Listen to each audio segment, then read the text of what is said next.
Peace and blessings, family. Welcome back to Hollywood Teaching. It's your girl, Sorrel. If you are new here, welcome, welcome. I am a third year ELA middle school teacher in Middletown, Delaware. And if you're an oldie but goodie, welcome back.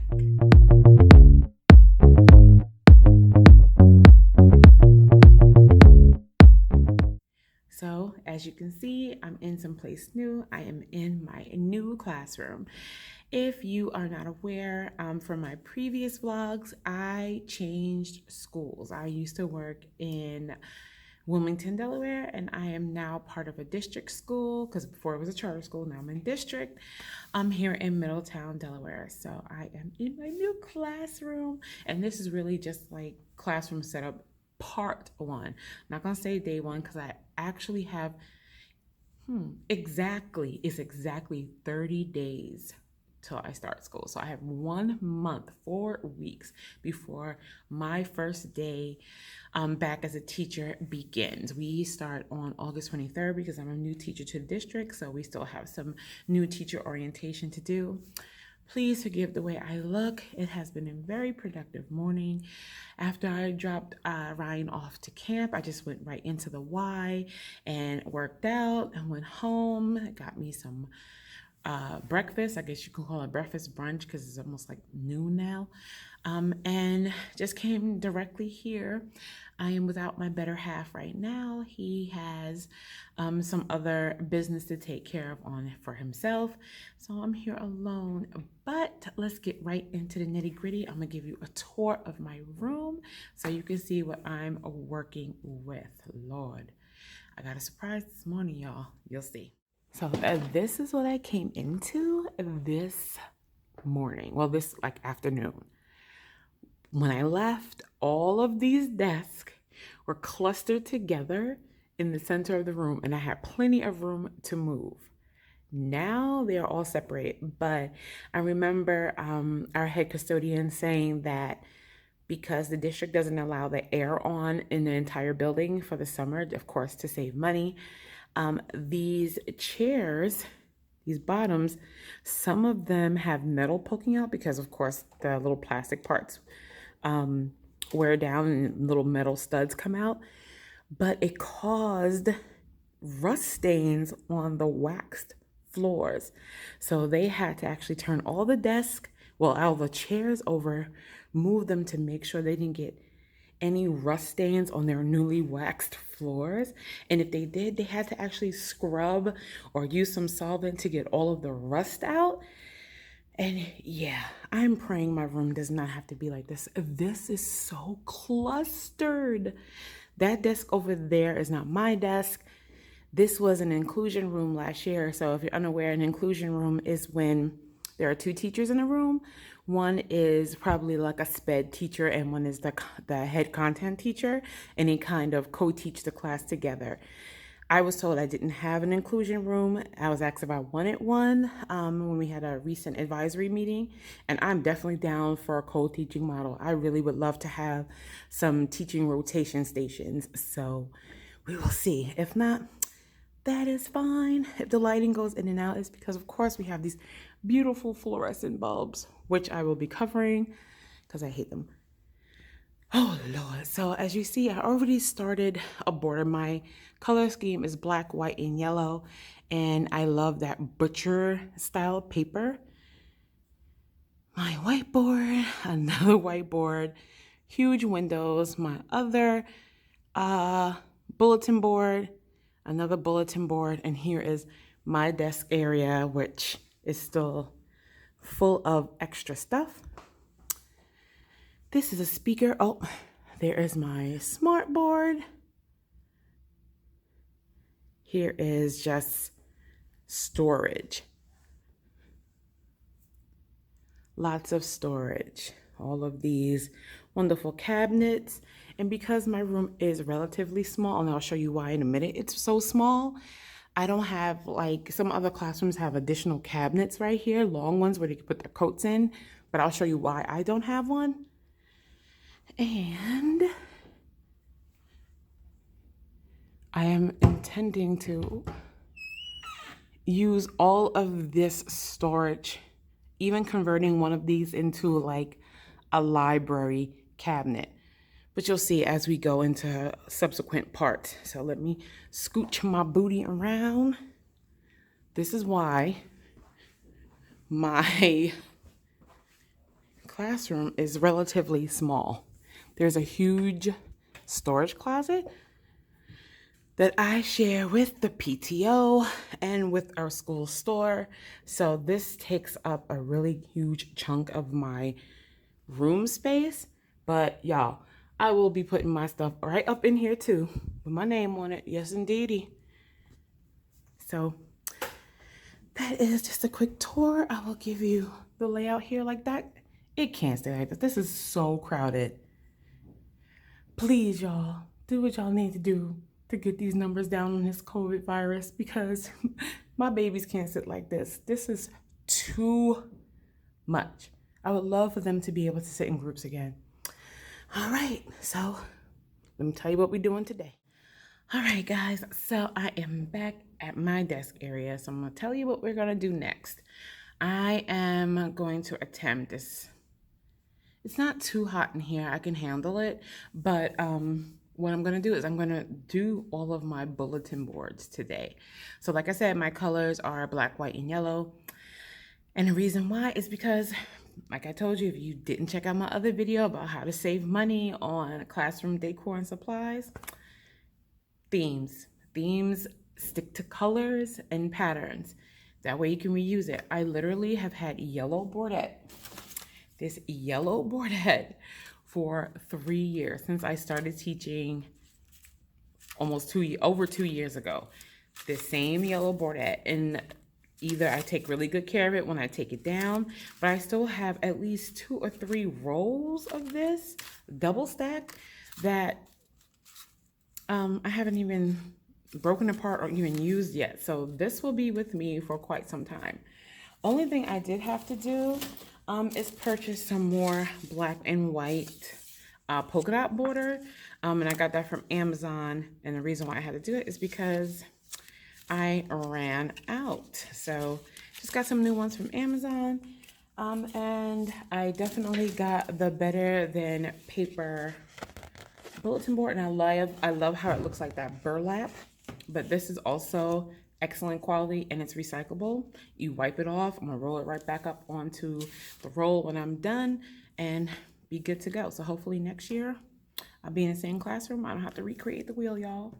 And there's just going to be some accents of sunflowers throughout the room, but mainly everything's black, white, and yellow.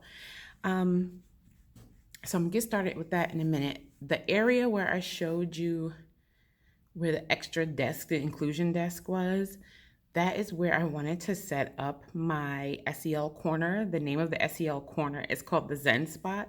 So in that corner, students will have the ability to kind of go behind this curtain and kind of just get their thoughts and their emotions together. So there's less disruptions to the class, which is why I'm really pushing for that passion project I keep mentioning on here and mentioning on Facebook, Instagram, and on Twitter. It's so important. So the name of it is Project Emotional Wellness. It is to create that whole Zen spot for my students, that SEL corner. And I'm still looking for people to help me clear my Amazon wish list. I will put the Amazon wish list in the description box below. But when that desk is removed, that entire corner will be set up for that particular safe space in my classroom. So fingers crossed that I can get that set up. But actually the entire classroom will be dedicated to SEL. There's going to be positive affirmations everywhere, whether it's in the first person, so when the students read it, they're reading it into themselves, or in from me to them, like, you are beautiful, you are wonderful. Some will say, I am beautiful, I am wonderful. So you'll start to see that come to fruition as I get everything set up. But for right now, I am just going to put you on record and let you see how I set up my wonderful bulletin boards. All right? All right.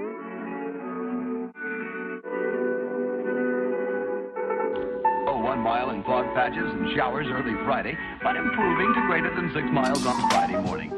Stars shining bright above me. Night breezes seem to whisper that you.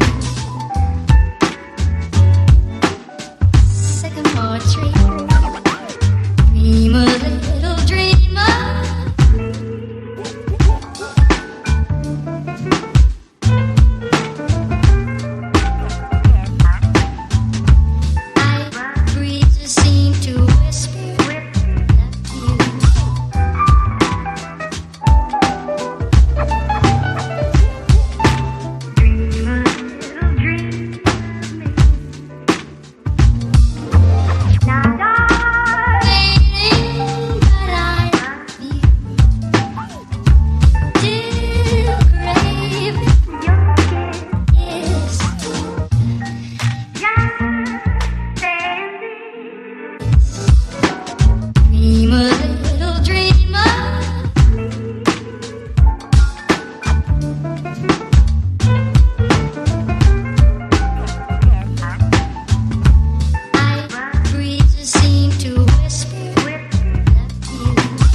So this board is done. This will be actually my vocabulary board. So I will just have the words that say vocab on the top. My students are actually going to be using word webs. So I will have a model or an example of a word web on the bottom half of that bulletin board, and then the words from our unit that we are studying or practicing with will go right on the top, and I'll use Velcro dots. So once that is done, I will share that. But right now I'm going to move on to the other boards. First, I just want to get all this done and let's move on to the next.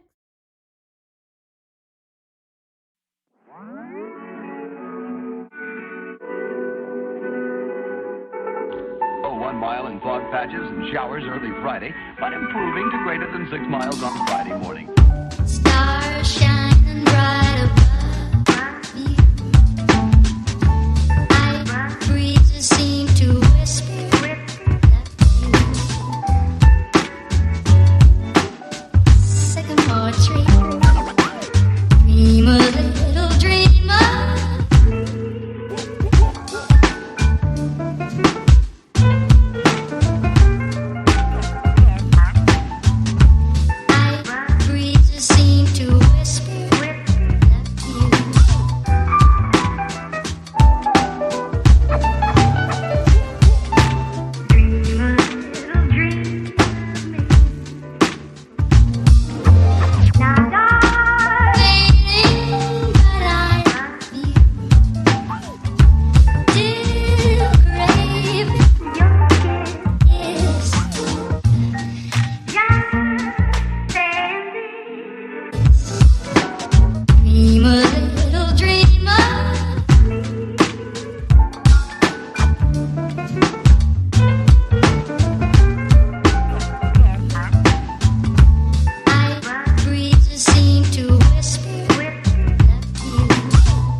Patches and showers early Friday, but improving to greater than 6 miles on Friday morning. Stars shining bright above me. Night breezes seem to whisper that you. Sycamore tree, dream a little dreamer.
Okay, fam, I just finished the last bulletin board. It's over there. I'll show you what it looks like, but I absolutely love the way they came out. I just absolutely love the color combination of the black, white, and yellow.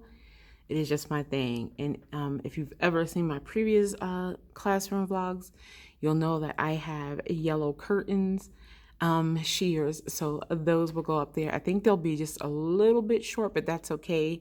They'll fall just above the windowsill. And that is actually fine. And that way when I open them, it's not snagging on anything. And I probably can put some nice plants in the window just for some greenery in our classroom. But I am loving it. I still have so much to do, but I have a month to get it done. And I'm going to take my time. Our school is not open tomorrow.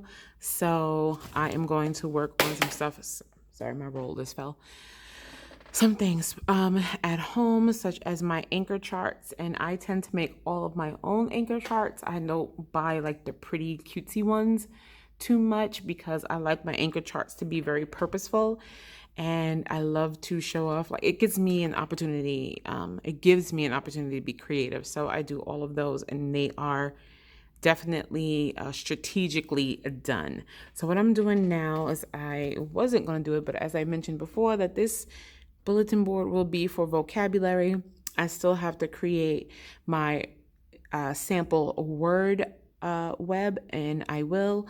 A word map or a word web is really a word web. And that will go there because our students will be doing that throughout the school year. And then I'll have the word vocab right across the top. And I'm using these beautiful letters. Y'all, I literally have had these letters for the last 2+ years. So again, check out that video. I will link it somewhere here, probably at the end of the video, to how to just save money on classroom decor and supplies. These things, when you buy them, buy in bulk, because I bought 3 packs of them. This is my unopened pack, and these are the 2 other open packs. And as you see, depending on what I'm trying to say, I have so much left. They have uppercase and lowercase letters, and they just fit the decor. I got this from Staples, but I am sure the Amazon will have it as well. And what I am going to basically write is just vocab. Nothing fancy. Am I ashy, y'all? What's that? It look ashy. I could be, y'all. I just put on hand sanitizer, so I wouldn't be surprised if I am ashy. But I am just basically writing the word vocab right here. And I'm sure if you have not seen that handy dandy trick before, you space out all your letters and then you take a piece of tape. Mainly, what is this called? Like painter's tape, because it doesn't stick to the letters and ruin them. I've had this also for, I can't even, like, this is actually my 3rd year. I have purchased this in bulk, different colors, and I'm telling you, it comes in handy. So let me get this done, and I'll show you once I'm finished, and just give you a quick peek at all of the bulletin boards. Be right back. Just wanted to show you, that is what I'm talking about. Line it up towards the edge. Like my rug, it's so cute. Black and white. Ross. $25. Hello? Hello? How can you beat that? Anyway, you line it up. Vocab. Pick it up. Simple. All right, I'll show you when I'm done. All right, so you see, it says, sorry about that. My phone, so judgmental. Temperamental, excuse me. It says vocab. It is straight. From where I look, it looks straight. So simple. And then and yes, y'all, I use a staple gun because I'm not messing up no good staplers. I'm just not. This is the truth. Super cheap from the Amazon. Came with the cute little, red is my favorite color, one of them. Came with this handy dandy stapler and like don't ask me how many staples, and of all different shapes and sizes and nails. I don't think I'll be power nailing anything, but it comes in handy. All right, let me go ahead and do my magic. So there it is. If you are the type of person that does not like to see the silver staples, easy hack, just take a black permanent marker and you could just go over it. I unfortunately don't have any here with me right now, or they're deep in like one of my other bins. But most of my markers are at home because I am making my anchor charts. So once I'm finished with those, hopefully by this weekend, I'll bring those in, laminate them here, and bring my markers and just color in the staples on the letters. I don't care if you can see it on a border. It's not that deep for me, but just for aesthetic purposes, I will just color in the staples with the black marker. All right, cool. Oh, while I'm over here, let me show you. That's what it looks like. Now, I know I have to have a data wall. So I'm not quite sure which one will be my data wall. I might make that one. I don't know, y'all. It might just be that one, because this one I want to kind of utilize for the students because they'll be facing a majority of this way. So if I have anything important for them to see or to remind them of, I want to use that particular bulletin board. And then above here is where I will have my anchor charts. And I'm thinking about getting some LED light strips just to go along the side where you see the silver metal, like right here on the side there and on the side there, just to kind of, and maybe across the top, just to kind of illuminate and make that a focal point for the students, because the same strategies that will be on those anchor charts will be the same strategies that I'm teaching them in class, such as annotating. I'm not sure if I'm gonna have an annotating anchor chart, but I am making them annotating bookmarks. So as we're doing close reading, they will just have kind of like a helpful handout that they could take with them. And maybe some other cute little bookmarks. I'll make that through Canva, and I don't have a Cricut, hint, hint, hubby, I want one for Christmas.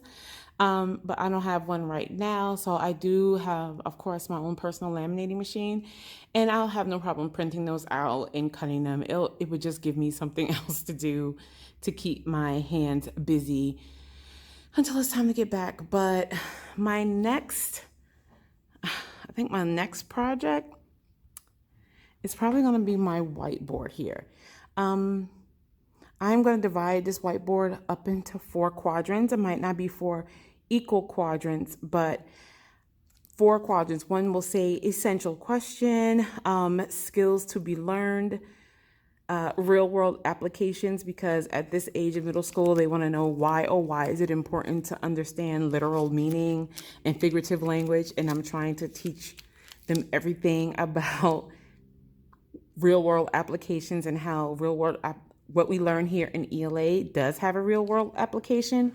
So I'll leave that. And then there's summative assessment, which is basically how I'm going to be testing their knowledge on whatever skills or whatever unit that I am giving them. Mainly it's probably around a particular Common Core standard. Actually, it's all Common Core standards, but I love to give them different types of tests. Summatives, of course, weigh a bit more heavily, but they'll have choice. And I love that about our curriculum in this new district. They have the choice of what type of summative assessment they want. That whiteboard right there, if it does stay, I'm not sure if it belongs to the previous teacher. If she does gracefully let me keep it, it will be my shout out board, because I love giving shout outs to my students. Again, that's hopefully my Zen Spot. I pray that gets funded. Please, please, please, if it's in your heart, please help me clear my Amazon wish list. Those kids they just need it. So let me just give you an idea of what that Zen Spot will look like, okay? This wall right here will have a bulletin board it will say it's okay to, and it'll have all these different emotions that shows that it is okay to feel the way you feel, because our students need to know that their feelings are validated and that we as the adults are giving them the safe space to express themselves. So it will have a bulletin board there. It will have a large bean bag, which my sister, Julia, thank you, I love you, she has donated to my class. It is humongous. So the students will be able to comfortably sit on that. Actually, they can lay on a thing. It's massive. Then I will probably have like a little stand somewhere over there, and it will have the fidget spinners, my stress balls, the squishy balls. It will have bins for crayons and pencils, and it will also have coloring books. I'll have hopefully a lap desk, which is also on my Amazon wish list, a lap desk. So if they want to color, if they want to write in a journal, I have another book that was donated by my sister Julia, and I'm actually going to have the students kind of write something in that book, kind of like a classroom diary. So it will just be ongoing. They can write positive messages or even just messages of how they feel in the moment. I'm not one for my children to use profanity, but instead of them having to bottle it in if they use profanity in that particular book, as long as it's not disrespectful, as long as it's not bullying, if they just want to say F it all, let it out. It's better to let it out than let it out amongst everybody else. But we're learning, and I'm definitely going to teach them some different strategies and tactics as well. Above here, I will probably have more inspirational quotes. I'm not quite sure. I know my tapestry of my African woman will go here. I'm thinking of putting my sunflower tapestry here. And this particular wall will be another bulletin board, and this is where my influential people will go. I get that from Elementary in the Mitten. I still have several of her previous ones, but the latest one she did, I'm definitely going to get that one because it's more diverse. And in this particular school, I have a very diverse population. So I want to make sure all my students, or at least a good majority of them, are represented. So if I have to mix and match them, that is okay because I already have a full set already saved as well. And that will be done very, very soon. And then last but certainly not least, I'm gonna clear some of this stuff off. And on this wall will be my mirror, and above it will say, yes, look at you. And it will have like a full-length mirror with wonderful inspirational quotes, just speaking again life into the students. And for these cabinets, I have purchased, it's on my Amazon wish list too, but on my Amazon wish list, well, I already purchased one of them, there is a roll of chalkboard contact paper. So I'm actually going to use the chalkboard contact paper on these cabinets. It's going to be on all of these cabinets except for the last two down there, but mainly here, where the students will be able to take chalk and write positive affirmations to me, from me to them, and from them to each other, and shoot, to yourself, because sometimes you got to be your biggest cheerleader, honey. So I think that is it for today, y'all. I don't think I'm going to do anything else because I really just want to go back and work on those anchor charts at home. Okay, family. So honestly, I'm ready to go. I don't even know what time it is, but that is all I'm going to do today. I did the 3 bulletin boards, like I said. I put up my vocab, and that's really all I'm going to do today. I already cleaned up any mess that I made, and that's all. I have exactly 30 days, and that will give me enough time. I'm not sure, especially with the COVID cases rising, I'm not sure how the students will be able to be near each other. This is very crowded. I can't see teaching in this small of a room with this many desks, this many bodies, and being effective. I mean, I'm an awesome teacher, so I'm sure it can happen. But it's very crowded, and I can't, like, I'm a thickums, so I can't be moving in between my students like this. I hope not. Oh, Lord, please. I hope not, y'all. Creator, please heal us. Because I want my babies to be able to get together in collab groups. I love having collab groups. And I'm really hoping if I do have an inclusion class that I can do my rotation stations, my teaching rotation stations, because oh my God, how awesome would that be? That would be amazing, especially with two teachers like killing it at the same time. Yes. That's the way to close that learning gap. I love it. If you've never had a co-teacher model, it's the way to go. If you have an awesome co-teacher, if you don't have effective teachers working together, it's pointless. But if you have two dynamic teachers who are just bouncing ideas off of each other, it's magical. It's magical. But all right, y'all, I will check in with y'all for part 2. It probably won't be until sometime next week. I probably will be in here Monday, Tuesday, and Wednesday, maybe. I don't know. But yeah, I am, because I'm being here with Mr. Kevin, and I'll have him bring his ladder, and he will help me put up the anchor charts above my smartboard, because he has those long limbs, and knowing my chunky booty, that's right above my smartboard, and I'm not exactly, no, just no. I'll have him do it. All right, y'all. I love y'all. Hold tight.